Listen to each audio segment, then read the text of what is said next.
जो भी चीज अपनी जड़ से, चाहे वो दरख्त हो, चाहे वो मकान हो, चाहे मानस हो, जो अपनी जड़ से दूर होगा वो समझ लो कमजोर हो रहा है, वो ताकतवर नहीं हो रहा है। तो ये जो हम आज जो पंचायत करी है भाइयों की, वो इसलिए हम, ये एक दौर है। पहली जितने भी दीवाओं का जो मूल खेड़ा है गंडाला, वहां पे हुई। आपकी एक बड़ी दादी वहां सती हुई थी, दादी न्याली जी, उनके जो पवित्र स्थल है वहां पे एक बैठक हुई। और गंडाला के दीवा सरदारों ने वाकई बड़ा अच्छा जो है आगो भी लियो और साथ भी दियो। वहां कुछ हो गया, वो घटना, शायद कोई मौत होगी, इस वजह से अभी आए नहीं, लेट आएंगे। उसके बाद जो है कप्तान सावगरा इन सब की मेहनत से जो है एक पंचायत सिलारपुर में भी वहां बड़ा जोश दिखाया। और आज भी आज एक अच्छी बैठक है दीवा गोत्र की जो आबादी और ठिकानों के हिसाब से, क्योंकि मूल जो प्योर जो है वो तो 8-10 ही है दीवाओं के, बाकी तो वैसे कई जगह जो है कुछ कुछ घर जैसे बटे हैं। और देखो कहीं हर आदमी के कुछ ना कुछ अपने गोत और गांव के, अपने कौम के, नस्ल के प्रति प्यार होता है। उसका एक उदाहरण मैं आपके बीच में देता हूँ कि आपको मैंने मैनेजर साहब का तो बताया ही, अब रिटायरमेंट के बाद ये अपने पूरा जो है अपनी कौम को ही समय दे रहे हैं।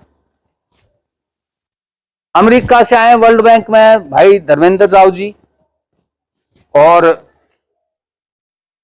ये अब जो भी सामाजिक फंक्शन हुए हैं उसमें शामिल हुए हैं। इसका मतलब ये जुड़ रहे हैं। अब जुड़े रहेंगे तो लोगों को इंस्पिरेशन भी मिलेगी। जो गांव में रह रहा है, जो कहीं कहते भाई कोई कहीं को कन्या, भाई ऐसा नहीं है, सबके अंदर सबकी भावना ऐसी नहीं है। अच्छे लोग भी मौजूद, अच्छी आत्माएं भी मौजूद हैं जो कुछ ना कुछ देना चाहते हैं। तो ये जो मैंने कहा ना कि ये जो पलायन था अच्छे लोगों का, मजबूत लोगों का, शिक्षित लोगों का, अच्छे ओहदे वालों का, उस पलायन का नुकसान क्या हुआ, गांव में सरदारी का गुण धीरे धीरे विलुप्त हो गया। मैं जो गांव में रह रहे उनकी कमी नहीं बता रहा हूं, बात यह है जो अच्छे अच्छे परिवार थे, जैनत हम भाई जेलदार, लंबड़दार, ये जो भी कहा करता था, विश्वदार, जो भी पहले गांव में सरदारी करते थे, या पढ़े लिखे या बहुत ऊंचे ओहदों में काबिलियत के हिसाब, वो पलायन करते गए। और वो हर पीढ़ी में हो रहा पलायन। हमारी पीढ़ी में कुछ निकला, अगली में निकलेगा कुछ, अगली में जो जो ऊपर उठता जाएगा।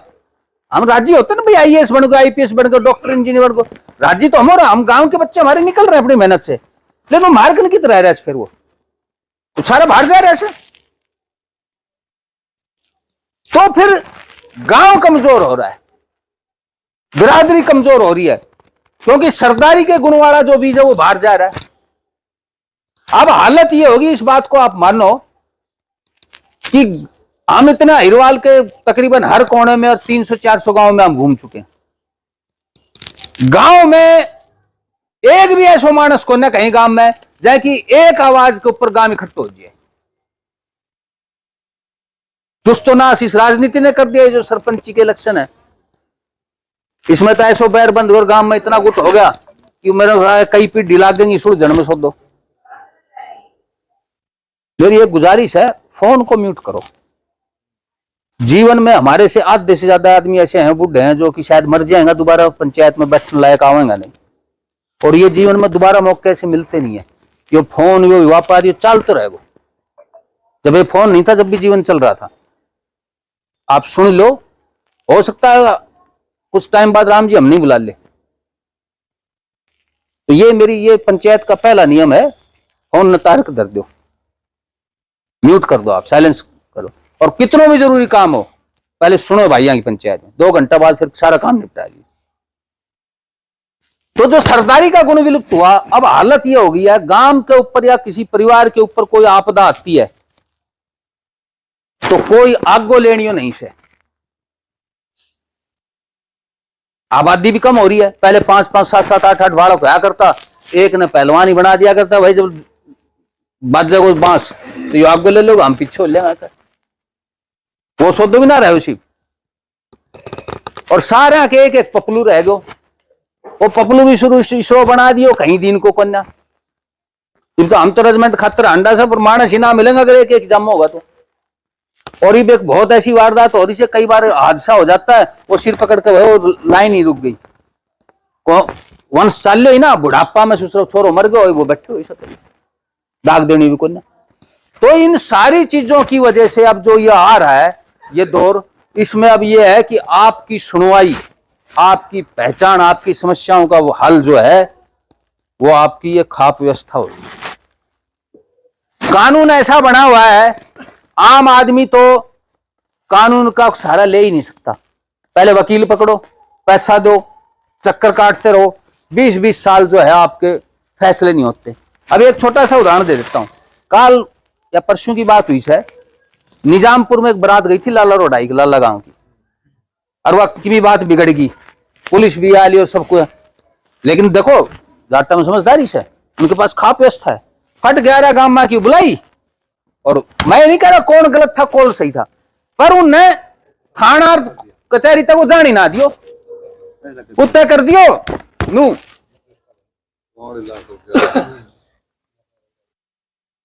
काट दियो ना लोग। नहीं तो आप कितना भी सही और कितना भी आपके सबूत हो, कोर्ट में जाकर ले लो ना फैसलो।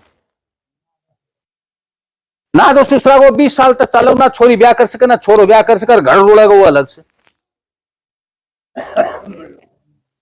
तो ये एक ऐसी व्यवस्था है जो आपको मजबूती प्रदान करेगी। ये जितने भी, मैं नहीं कह रहा भाई देश में ठीक है सब चीजों से चलता है, लेकिन ये जितनी व्यवस्थाएं आई बाहर की, ये यूरोप से आई हैं।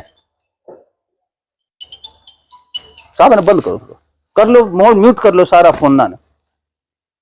वो यूरोप में आई तो वो यूरोप की व्यवस्था क्या आई। यूरोप में ये पारिवारिक गांव और गोत्र की व्यवस्था नहीं है। आप भाई मेरे को वो बोलने में मेरी लय भी टूटती है, मैं कई चीज भूल जाता हूं, मेरी भी उम्र होगी। तो मेरी तो आपसे हाथ जोड़ के विनती है, जन फोन बंद नहीं करना, वो कर मार्कन करवा लो, हम कर देंगे इसको साइलेंट। और फिर सुनने वाले की भी वो पड़ती है। ये सारी जितनी भी व्यवस्थाएं आई आपकी, जो ये आई है विदेश से, यूरोप से। यूरोप के कल्चर और हमारे कल्चर में फर्क है। यूरोप में तो क्या भरोसा है, मर्द वीर ने ब्याह करो, 4 दिन साथ रहे, 2 बालक पैदा करा, बीरबानी ने दूसरे की तो कर लो, बीरबान एक बालक रो, बोले यो कहियो ये बालक मेरा से, पर यो दूसरों का संसार, ये तीसरा का बालक से। वो चीज यहां नहीं चल सकती। और यूरोप ने और सब ये जितने भी हमारे हुक्मरान बैठे हैं, इन्होंने देखा कि हिंदुस्तान की जो रीढ़ की हड्डी है वो इनकी सामाजिक और पारिवारिक व्यवस्था है शुरू से ही। इसलिए आप देखो, चाहे कोई हमारे ऊपर चढ़ आए हो, चाहे हमारे काल पड़े हो, हम फिर भी सरवाइव कर गए, नष्ट नहीं हुए। क्यों? हमारी जो मजबूती थी वो पारिवारिक और सामाजिक व्यवस्था थी। तो कितनी भी बड़ी समस्या है, आपस में कोई बात ना भाइयों, काल भी कट जाएगा, ये होती थी। तो अब क्या हो रहा है, जो हुक्मरान है कोई भी हो, वो आपको कमजोर करने के लिए सबसे पहले जो चोट कर रहे हैं, आपकी सामाजिक व्यवस्था को खत्म करने की कोशिश कर रहे हैं। और आपने देखा होगा आजकल ये गे और लेस्बियन मैरिज अप्रूवल हो गया, लिव इन जिसको एक तरह से वेश्यावृत्ति बोलते थे वो अप्रूवल हो गया। और के नाम से छोरी आकर थारी जमीन में भी हिस्सों मांगे। पहले भाण भाई एक दूसरा खातर जान दिया करता, अच्छा बुरा में शामिल हुआ करता, ये तो खड़ो जूतबा इधर से। आप समझ गो ना, तेरी शक्ल ही ना देखनी, मन तो मेरी जमीन को हिस्सा दे दे, बाद में तू जाना, तू अपने घर में अपने घर। तो सारा ताना बाना खत्म हो रहा है। और ये तो कैसे शायद ब्याह छोरी को 21 की उम्र कर देगा। तो मैं ये नहीं करोगे, आप ये देखो कि क्या सबके ऊपर ये कानून सही लागू हो सकता है। गांव देहात में जहाँ छोरी ना, जमींदार आदमी ने सोचे भाई कहीं तरह 10वीं कर रहना अपने घर की करूं, उन्हें अगर वो बैठाए रखा हो घनी उम्र तक, तो क्या गलत रास्ते की उम्मीद नहीं हो सकती, व्यभिचार की उम्मीद नहीं हो सकती, बालक के खराब होने की उम्मीद नहीं हो सकती। तो अब हालत ऐसी होगी, आज के दौर में आपकी इस खाप व्यवस्था की ज्यादा जरूरत है। और देखो जिन कौमों के पास में ये व्यवस्था है वो कौमें मजबूत हैं, सरदारों के पास में, उनके पास इकट्ठा होने के लिए एक जगह है गुरुद्वारा। मार करन तो कोई हनुमान जी सर, कोई पीपड़वाड़ो सर, कोई शिव जी सर सबसे एक दिन तो कोई सा नहीं, वो हर इतवार इकट्ठा हो जाए। मुसलमान भी मस्जिद में आप क्या सोचते, शुक्रवार को सिर्फ इबादत नहीं होती, पूरे हालात के ऊपर चर्चा होती है और गाइडेंस दिया जाता है कि आपने क्या करना है। तो आपने जो ये आप देखो, सिख मजबूत है, 2% भी नहीं है हिंदुस्तान की आबादी का, लेकिन उनकी सारी सुनवाई होती है, जत्थेदारियां हैं उनके पास में। दूसरा है जाट है, आपके भाई आपके पड़ोस में बैठे हैं, आपसे ज्यादा आबादी थोड़ी उनकी। सबसे ज्यादा आबादी राजस्थान में, फिर हरियाणा में, फिर पश्चिमी उत्तर प्रदेश में। लेकिन आपको ताज्जुब होगा, खाप व्यवस्था सिर्फ पश्चिमी उत्तर प्रदेश और हरियाणा में है, और ये दोनों यहाँ के जाट मजबूत हैं। और जहां ज्यादा आबादी है राजस्थान में, वहां मजबूती नहीं है उनके पास, क्योंकि खाप व्यवस्था नहीं है। खाप ही इनकी रीढ़ की हड्डी है। चाहे इनका आरक्षण का आंदोलन दो, किसने चलाया? आपको नहीं चलाया। अभी जब भी थोड़ी सी भी बात होती है, वो टूट ही रहे हो तो, और टिकायत रोन लाग गो और खाप खड़ी होगी, वो फिर खड़े हो गए। इनकी रीढ़ की हड्डी है सामाजिक व्यवस्था, और सबको मालूम है, और खुलेआम चुनौती देते हैं सत्ता को। क्या हो भाई, थारकन अगर सिस्टम है तो मारकने भी हो खाप को सिस्टम से, तो उनके ऊपर कभी अन्याय नहीं होता, उनको कभी उनकी अनदेखी नहीं होती है। अब ये जो सामाजिक व्यवस्था खड़ी करोगे तो यह आपकी और हमारी रीढ़ की हड्डी बनेगी। उदाहरण मैंने आपको कही दे दी, एक और उदाहरण दे देता हूं। काफी टाइम पहले, मतलब 2-4-5 साल पहले, एक बच्ची के साथ में बेहूदगी कर दी और कोई कार्रवाई नहीं हुई। जिस बच्ची के साथ बेहूदगी करी वो आईएएस की बेटी, छोटो मोटो नहीं, मारे जो आम आदमी। और जैने बेहूदगी करी वो एक बड़ा नेता को छोड़ो, वो कुंडू खाप की बेटी थी। जब ये बात हुई तो ऐसी पत्रकार पहुंच गए, बोले जी थारा 102 हो ऐसे क्यों हो रहे हो? बोले भाई हो ची मत हो, खड़ा होगा 5 बुड्ढा हुक्को धरो। बोला अगर 24 घंटे में कार्रवाई नहीं हुई तो फिर कुंडू खाप कार्रवाई करेगी, और 24 घंटे में एफआईआर लॉज हुआ, भीतर कराया गया। ये इसकी खाप व्यवस्था की आपके वो है, ये सामाजिक है। और आगे आगे जो है इसकी ज्यादा जरूरत पड़ेगी, क्योंकि सारे हम बिखर रहे हैं, कुनबे छोटे हो रहे हैं, जोत छोटी हो रही है। तो ये इसीलिए हमने आपको, हम जो है ये जो पहल करी राव कृष्ण सिंह जी ने दी, तो भाई हम चाह रहे थे कि जो एक पेश करे का नजीर पेश की जाए, वो शायद दीवा सरदारी कर दे, ताकि और भी ऐसा नहीं। खाप व्यवस्था हमारे में थी, अभी भी कुछ जगह है, जैसे डाबर में 18 गांव आफरियों के, उनकी खाप है, राव त्रिभुवन सिंह जी प्रधान है। ये सतगाम में सुलोक ढाकी है, अभी वो राजवीर जी आए थे उस दिन हमारे प्रोग्राम में। कभी मानेसर में भी 17 गांव की हुआ करती थी। खाप व्यवस्था हमारी थी। और जो है 360 झाड़सर, 360 पाड़म की जो 720 की सरदारी थी, वो पहाड़ी धीरज वाले राव बलदेव सिंह जी के पास थी। लेकिन क्या है, धीरे धीरे सरदारी का गुण खत्म होता गया, परिवार टूटते गए। और सरदारी भी क्या है, सरदारी का एक खास नियम है, सरदारी में आपको अपना समय देना पड़ेगा, फूंकना पड़ेगा, आपको धन भी फूंकना पड़ेगा, ठीक है ना। और डोलना और घूमना और बोलना सारी पड़ेंगे, कई बार कड़वे फैसले लेने पड़ेंगे जिससे दुश्मन भी पैदा होंगे। तो ये जो है, ये चीजें अब आपको समझनी, इस पे चिंता मंथन करना है। एक दिन में चमत्कार नहीं होगा। कभी भी किसी भाई के पास कोई दिक्कत आए, जैसे आजकल मैं आपको बता देता हूं, जो सबसे बड़ी डिस्प्यूट आ रही है और जिसका किसी के पास हल नहीं है, ना पुलिस के पास है ना कानून के पास में, और है तो इतना लंबा है कि भगवान ही मालिक चल, ये जो शादी ब्याह में दिक्कतें आ रही है। क्योंकि पहले तो हमने नाम भी ना सुना था तलाक को। तलाक हमारे समाज की कंसेप्ट नहीं थी, शब्द ही नहीं था तलाक हमारे हिंदुस्तानी समाज में, तो बाहर से आई और आज ये ऐसा कोड बन गया है। मेरे ख्याल से कोई गांव अछूता नहीं है जिसमें कहीं तलाक नहीं चल रहा हो। झूठ बोलना तो बता दो। और शहरों में ज्यादा है, ये जितने भी गुड़गांव और दिल्ली के गांव में, इसमें तो टोल की टोल छोरी घर बैठी से, समझौता हो नहीं पा रहा। झूठे ईगो इतने हैं, अहम इतने हैं, झुकना कोई चाहता नहीं। कोई ऐसा सरदार भी नहीं है जो दोनों को बैठा के करवा ले। पहले तो रिश्तेदारी में भाई फुफ्फा का थोड़ा सा अहम रोल होता था, वो अभी ना रहे, सारे कमजोर हो लिया। गांव में बुजुर्ग ही पूछे ही कोन्या, सारी कबड्डी तो बीरबानी खेल रही आदमी, तो कोई गठे ही कोन्या। और वह फैसला नहीं हो रहा, बच्चों की जिंदगी खराब हो रही है, परिवार टूट रहे हैं, खराब हो रहे हैं, 10 साल नहीं के नाम से। और ये वकील, इनका तो हालत ऐसे, सब आप कहीं पे भी जाओ, जो तलाक का केस चल रहा है उनमें पूछना, छोरी की तरफ से इल्जाम लगाया जाता है कि ये नपुंसक है लड़का, साड़ोची उन्हें 6 बालक पैदा कर दे, पर उनके टेस्ट करा के उसको जलील कराया जाता है, ये मैंने देखा है। और लड़की के ऊपर इल्जाम लगाया जाता है, ये बदचलन है भाई। और ये सारी चीज वकील अपने दाव पेच में सिखाते हैं, और बोला इब को क्यों केस 3 केस ये डालेंगे, 30 ये 6 केस है, 6 केस ने भुगतता रहो पूरी जिंदगी, और नतीजा कुछ नहीं। और ये आप कहीं पे भी जाके गांव गुहांड में, अब ये जो रोग कोड हुआ है इसका आप देख लो, किसी के पास कोई नहीं है, सब लुट पिट के बैठ रहे हैं, बच्चों के जीवन भी खराब हो रहा है। फिर कई बार एक ऐसी चीज आ जाती है, जब कहीं अन्याय हो जाता है तो अकेला आदमी कैसे लड़ेगा, उसके साथ आएगा कौन? रिश्तेदार भी उनके पास कहां, किसके पास अब टाइम रहा, एक आध बार आ जाएगा, 2 बार आ जाएगा। और जो सरकारें हैं या व्यवस्था है वो एक आदमी की सुनवाई जल्दी से नहीं करती है, उन पर तो जब प्रेशर बढ़ता है सामूहिक, उन्हें लगता है कि भाई ये खाप बैठ गई, 1000-2000 वोट चला जाएगा, थारी हवा बदल जाएगी, तब वो कार्रवाई करती है। तो आज आपको इस व्यवस्था की जरूरत है।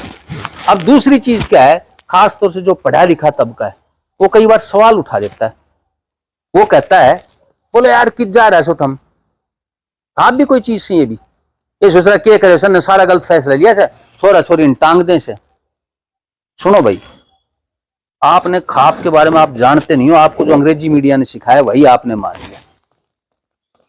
खापों के अगर आप पुराना इतिहास देखो तो 1857 की क्रांति में भी जितना योगदान खापों का था, अंग्रेज इनसे इतने तक आए, बोले सबसे पहले इन खाप व्यवस्था को कमजोर करो। दूसरी चीज, जब 47 का बंटवारा हुआ और चारों तरफ आग फैलने लगी, गांव जलाने लगे, हत्याएं होने लगी, तो कई खापों ने मजबूती ली, अपने गांव को बचाया इकट्ठे होकर।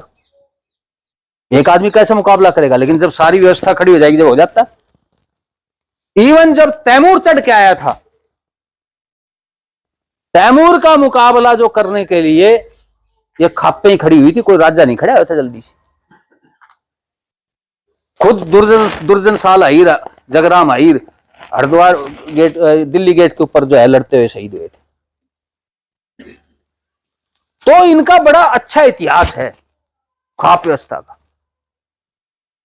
अब ये कह देते हैं जी अंतनू गलत करो, भाई ऐसा कोई इंस्टीट्यूशन है, ऐसा कोई संगठन है जिससे गलती नहीं हुई है? भाई सेशन कोर्ट के जजमेंट हाई कोर्ट नहीं बदल देता, और हाई कोर्ट के जजमेंट सुप्रीम कोर्ट कई बार बदल देता है। क्या पुलिस में कभी गलती नहीं हुई? कई बार गलत एफआईआर लॉन्च हो जाती है। क्या फौज में नहीं है, कई बार गलत एनकाउंटर हो जाते हैं?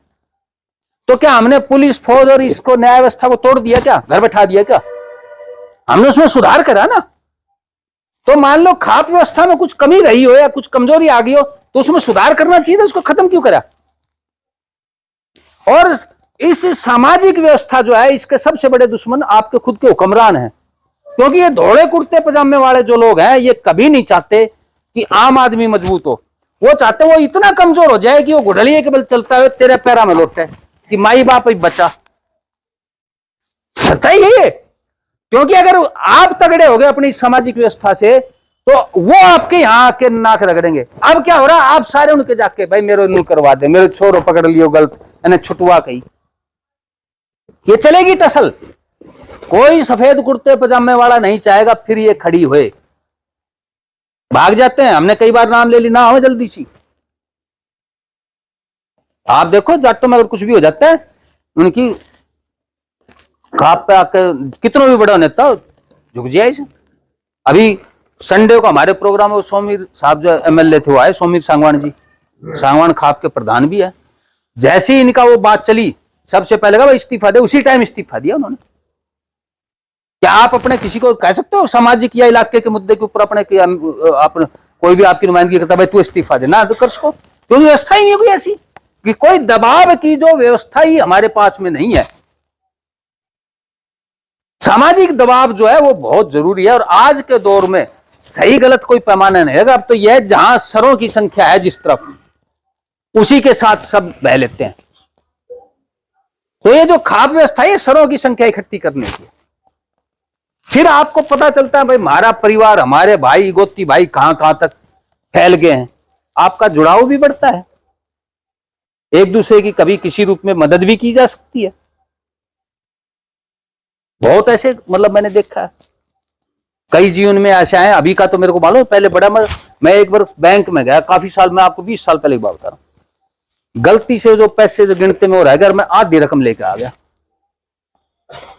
अब दोबारा वहां गिने तो हुआ है, तो मैं बैंक में दोबारा गया, तो वहां जो देख रहा था वो मैनेजर, वो पालावास का निगानिया था। मैं बोला भाई साहब बात सुन, मेरे साथ ऐसी चोट होगी तू विश्वास करे तो। और बोला मैं निगानियों का भांजा हूं, तू बता दे तेरा कर्म, मैं तेरो भाई लागू से एक तरह से। बोला भाई अगर ऐसी बात है ना राव साहब, तो आप रुक जाओ, ये सारी कार्रवाई बैंक की निपट जाएगी, फिर गिनूंगा, अगर थोड़ा सा भी कुछ मेल मिलाप नहीं हुआ आपकी रकम पूरी मिलेगी। और उसने करा और दे दी उसने। और उस जमाने में छोटी मोटी रकम नहीं थी, 50,000 थी। यह आपसी प्रेम ही तो था, यह व्यवस्था तो थी। तो इस व्यवस्था को फिर से खड़ी करने का टाइम आ रहा है। चमत्कार नहीं होंगे, धीरे धीरे बैठ के होंगी, पहलेंगे 5 आदमी 10 आदमी 20। अब बताओ अमेरिका से आदमी आया है, कुछ देंगे नहीं, हमारा तेल ही फूक क्या है। कोई लगाव था ना, जो हमारे बुजुर्गों का, जो हमारे अंदर खून दौड़ रहा है कि भाई चलो भाई भाई दीवा भाई इकट्ठे हो रहे हैं। तो मेरी आपसे गुजारिश है, इसको आप करो, और हम उस दिन पूरा इसका जो है इसका खाका बनाएंगे। निर्जला 11 पे आप इकट्ठा होगा, भागम भाग नहीं करनी से। यूं सोच लो पूरा दिन हमने भाइयान देना से। दूसरी चीज, कोई भी संगठन या कोई भी कार्यक्रम होता है उसमें अनुशासन बहुत जरूरी है। तो मेरी आपसे हाथ जोड़ के विनती है, 11 बजे की मान लो कोई पंचायत है, तो 11 टाइम नहीं पहुंचना, ये गलत बात है। आपने 10:30 आना है, 11:15 आना है। भाई सबसे ज्यादा दूर से तो मैं आया हूं, गुड़गांव का आया हूं। तो जो है, क्योंकि वजह यह है, एक ही बार 1-2 घंटा बाद, 1-3-4 घंटे, तो क्या आपने सारी बात सुन पाए कि किन मुद्दों ऊपर पंचायत बैठी है, किन मुद्दों पे क्या चर्चा हुई। दूसरा, व्यवधान फैलता है, जो भी आओगे राम रमी देखो। वैसे तो कायदा पंचायत का है, अगर कोई लेट आए तो चुपचाप आकर बैठ जाए, राम रमी बाद में बांट लियो आपस में।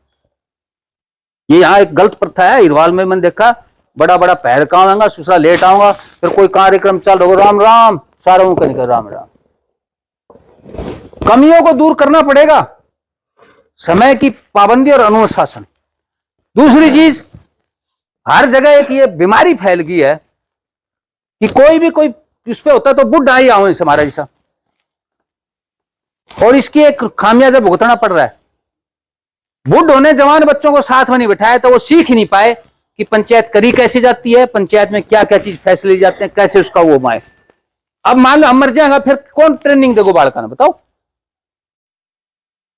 आप अपने बच्चों को बुलाओ तो उनके अंदर भी तो भावना जागृत होनी चाहिए कि भाई कौन क्या। हम इस चीज के बिल्कुल वो, ये जो है जितने भी कोई बुराइयां आ गई उसको धीरे धीरे हम अलग कर रहे हैं। सबसे बड़ी बात तो ट्रस्ट की है, आपस में विश्वास की है, उसको जीतने का कोशिश कर रहे हैं। एक और अब खासतौर से हीरो में दिक्कत आ गई है। 1930 के आसपास तुम सबको यादव बना दिया गया, ज्यादा एक पर्टिकुलर टाइम वो हो गया। अब क्या हुआ रहा, जो आदमी यहां से जो थोड़ा बच्चे बाहर उठ रहे हैं, अब यादव का एक टाइटल का बता देता हूं कि क्या फर्क है, गोत का उससे क्या लेना देना। यादव टाइटल भेड़ चराने वालों भी लगा रहे उसे, उसको भरवाड़ बोलते हैं, गुजरात में पाए जाते हैं। ग्वालिया भी लगा रहा है ऐसे पूरब का, कुछ दलित भी कोटा में लगाते हैं। अब कई ऐसी शादियां हो गई हैं कि वो यादव यादव देख के और फिर बाद में वो माथो पीटने से कि वो क्यों हो गए। और ये बीमारी कहां से उपजी, नेताओं ने सोचा कि सारा ये जाए, आम जनता जाए भाड़ में, एक जमात पैदा कर दो जिससे तुम्हारी वोट बैंक बढ़ जाए। उसको बिरादरी से कोई लेना देना था। उन्होंने तो बिरादरी को तो एकदम ऐसा खोखला कर दिया इस चक्कर में। तो अब मैं कई ऐसे, ये 1-2 तारीख ने भी ऐसे ब्याह, और बाद में जब सिर पकड़ने से किमी हो जाए ऐसे, तो इसलिए हमने कहा कि गांव और गोत्र की तरफ वापस लौटो। जहां कहीं भी रिश्तों करने जाओ 4 गोत पूछ जरूर लो। अभी एक आ गया था बादशाहपुर में, वो बोले जी मैं हम भी राव साहब ही सा। बोला तेरे गोत्र कैसे? बोलो मेरो सुल्तानिया। और तेरे बाप को? वो बोलो निगानिया। बोला कि भाण के यो के सोदो से बाप और बेटा कोई गोत अलग अलग और पकड़ोगे एकदम बाबू। ये सच्चाई बता रहा हूं मैं। बोले यो के सांग से। एक कई साल पहले मेरे पास एक लड़का आ गया इसका तुम्बेड़ी के आसपास का। उन्हें बेर तो यो लागे से तो यो हीरा की मदद कर दे से। बोले जी मैं भी राव साहब, मैं बोलो ऐसे ही पूछ ले मैंने काम। बोले तेरा गोत किससे और तेरी घरवाली किससे? बोले जी माँ के पूछ के बताऊंगा। मतलब सुसरा फेरा तने ले लिया, 2 बालक तने जाम दिया, इतना तने अपनी घरवाली को और तेरो ही गोत ना फेरो। तो गांव और गोत्र की तरफ जब लौटोगे तो आपकी जो है नस्ल की शुद्धता भी रहेगी। शुद्ध आर्य रक्त हो आप। महर्षि दयानंद ने कहा है, तो मैं ना बोल रहे हो। तो जो है आपको अपनी उस व्यवस्था को भी कायम करना है इसके जरिए। ये जितने भी बागड़ बिल्ला के गंदगी फैला रहे हैं, ये अगर आपकी ये व्यवस्था खड़ी होगी और गांव और गोत्र की तरफ वापस लौटने लग गया तो आप लोग मजबूत हो जाओगे हर रूप में, चाहे सामाजिक हो चाहे राजनीतिक हो। और जो भी समाज के अंदर कुछ भी कमजोरियां है, किसी के ऊपर कोई आपदा आएगी तो आपके साथ खड़े होने वाले भाई तैयार मिलेंगे। आप अकेले नहीं उधम करेंगे भाई। नारियो जो उससे उन्हें भी अलगी अलगी जोता था ना, पुचकार कर तैयार करा था कि ना है।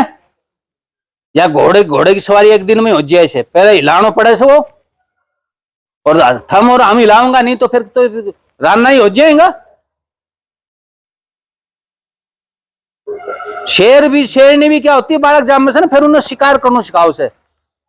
तो हम भी बच्चों को अपनी पंचायत में बैठना, समाज में कैसे व्यवहार होना चाहिए सिखाएंगे। तो अगली बार मेरा यह है कि जब भी कहीं हम बैठे, क्योंकि अब टाइम कम रहेगा तो अब तो गंडाला में हमारा जो है सब लोगों का मिलाव होएगा, तो आप और हमने नौजवान बच्चों को ज्यादा से ज्यादा लाना है।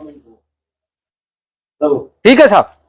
दूसरा, दीवा परिवार में जब भी कोई शुभ काम हो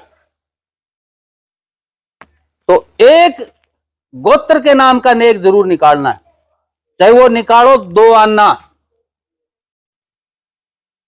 उससे 2 चीज होंगी, सबके कान खड़े होंगे कि भाई दीवा इकट्ठे हैं। 1 रुपए से तो कोई नुकसान तो नहीं है, किसी को ऊपर आर्थिक बोझ भी नहीं है। ठीक है ना। ये आप शुरुआत करो, क्योंकि ये प्रचार का जरिया बनता है और झिझक खुलती है कि भाई हम दीवा हैं, हमारे भाइयों का संगठन है, हमारी कोई दिक्कत आती है तो हम जो हमारी जो है जो दीवा खंडा है उसको सामना करेगा, हमारे साथ देगा। ये झिझक खोलने के लिए है और प्रचार के लिए। आप लोग बेशक कम हो नफरी में, और कई बड़े गोत हैं जैसे आफरिया, कौशलिया, खोड़ा, ये बड़े गोत हैं, लेकिन आप एक नजीर पेश कर रहे हो कि सारे जितने गोत्र कहते हैं 64 गोत्र हीर का नरहरी एक निकास, तो सबसे आगा आप ले रहे हो, तो आप सबसे मजबूत तो आप हुए। और जो कहीं भी बैठा हुआ है, पूर्व पश्चिम उत्तर दक्षिण, ये 7 समुद्र पार बैठा हो, किसी ना किसी रूप से अगर आप ये संगठन बना लोगे तो जुड़ जाएगा।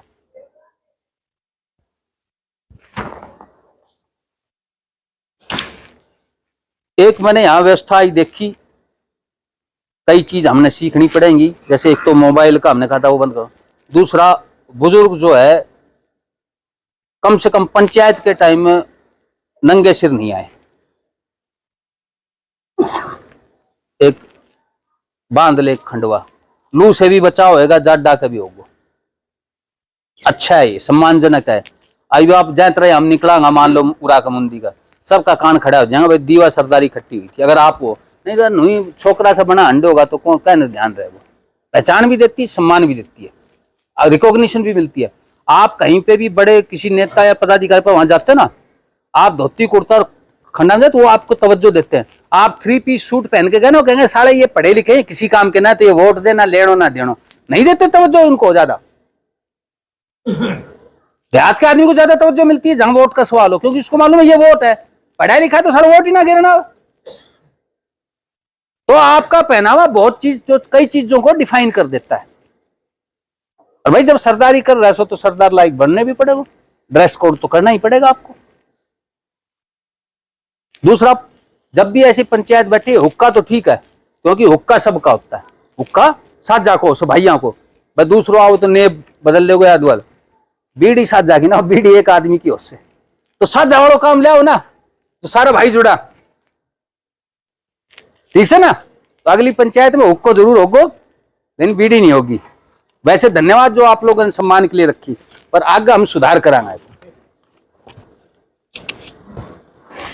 उस दिन फैसला भी होगा कि जो हर जो गोत्र का एक स्थान होता है जहां भाई इकट्ठे होते हैं, तो वो जो चबूतरा बनेगा दीवा सरदारी का, वो आप सबको वहां पहचान करवा दी जाएगी। कभी भी समस्या होगी आपने वहां जो है, क्योंकि वहां एक कमेटी भी बनेगी, सबके अलग अलग जिम्मेदारी दी जाएगी सरदारी को, तो वहां जो कोई भी होगा वहां एक ऐसी व्यवस्था करेंगे कि कभी कोई सामाजिक किसी भी कोने में हमारे किसी भाई को दिक्कत आती है तो वहां हम बैठक एक कर सके।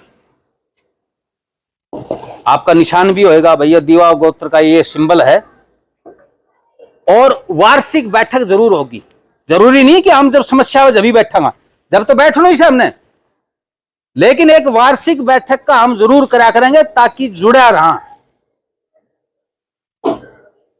एक नियम बनाना पड़ेगा कि हमने भाई, जैसे तीर्थ होता है ना, कि साल में एक बार तीर्थ के रूप में सारी सरदारी इकट्ठी होएगी, ये वहां नियम बनेगा। तीसरी चीज ये है कि गांव गांव, जैसे कप्तान साहब ने पहले करवाया था, जिस गांव में भी एक बार छोटी छोटी भी, जैसे एक तो मेन चबूतरे पे तो होएगी साल की, लेकिन अगर बीच में किसी जैसे महिलास है या कहीं ऐसा करना चाहें, तो मेरी ये है कि हम ऐसी व्यवस्था बनाएंगे कि किसी के कंधों पे बोझ नहीं होगा आर्थिक। चलो आज घाम से तो ये थोड़ा स्तंभू कर दियो, लेकिन कई चीजें होंगी जिसको हम खत्म करेंगे। एक तो हमने कुर्सी कारसी की व्यवस्था नहीं, ये 2-4 इसलिए रखवाते हैं कि कई बुजुर्गों के पैर में तकलीफ है। सारा भाई बराबर सा जाजम पे नीचे बैठागा, जो पहले आओगे आगे बैठ जाएगा, नू नहीं कि भाई मन नहीं आगे बैठ उनसे, जो जैसे जैसे जहां स्थान मिलेगा, क्योंकि जाजम पे बराबर हैं सारे हम, कोई ओहदा मायने नहीं रखता, कोई और चीज मायने नहीं रखती। तो व्यवस्था ऐसी करेंगे कि जमीन पे ही बैठा करेंगे। ये गद्दे तो को चलो मिल गए, वो अलग चीज है, टेंट का भी खर्चा नहीं लगना, हम दरी पे बैठा करांगा, घास पे बैठा करांगा, जमीन पे बैठा करांगा। हमारा बुढ़लिया पंचायत करा करता था कि सोफा सेट लगाया करता है, पहले गांव में तो पहले भी पंचायत बैठा करता। तो हम ऐसी व्यवस्था कर देंगे जो कम से कम खर्चे में, जिसको कहना कॉस्ट इफेक्टिव। क्योंकि वजह यह है, गांव देहात में कई बार जज्बा बहुत होता है, और वो कहते हैं यार पंचायत बुलावा तो हमारी जेब में इतना कोना की खर्च कर दिया। हम रेजिमेंट की मुहिम चला रहे हो, ऐसी चला रहे हैं, हम धीरे धीरे उसको कॉस्ट इफेक्टिव कर रहे हैं। खर्चे जो बेवजह के हैं, दिखावे के हैं, झूठे हैं, उनको खत्म कर रहे हैं। तो सारे भाई नीचे बैठा करांगा एक जाजम पे, कोई दिखावा नहीं किसी तरह का। अब जैसे एक और चीज है, जैसे सम्मान के रूप में आप लोगों का प्रेम है कि भाई कई बार माला ले आते हो ना, भाइयों की पंचायत में कोई खास किसी ने काम करा हो तो सम्मान के ऊपर खाप की तरफ से उसको एक बार माला पहरा, लेकिन तो माला नहीं पहरे। कोई ये नेताओं वाला सौदा नहीं है कि जो आओगे भैया मुझे माला पहरावा, जाजम पे सारा बराबर सो। ये भी हमने इसके अंदर डाल लेंगे, हम करेंगे इसको। जो सेंस ऑफ इक्वलिटी है ना, मतलब जाजम पे सारा बराबर सा, कोई ऊंच नीच नहीं, कोई भेदभाव नहीं।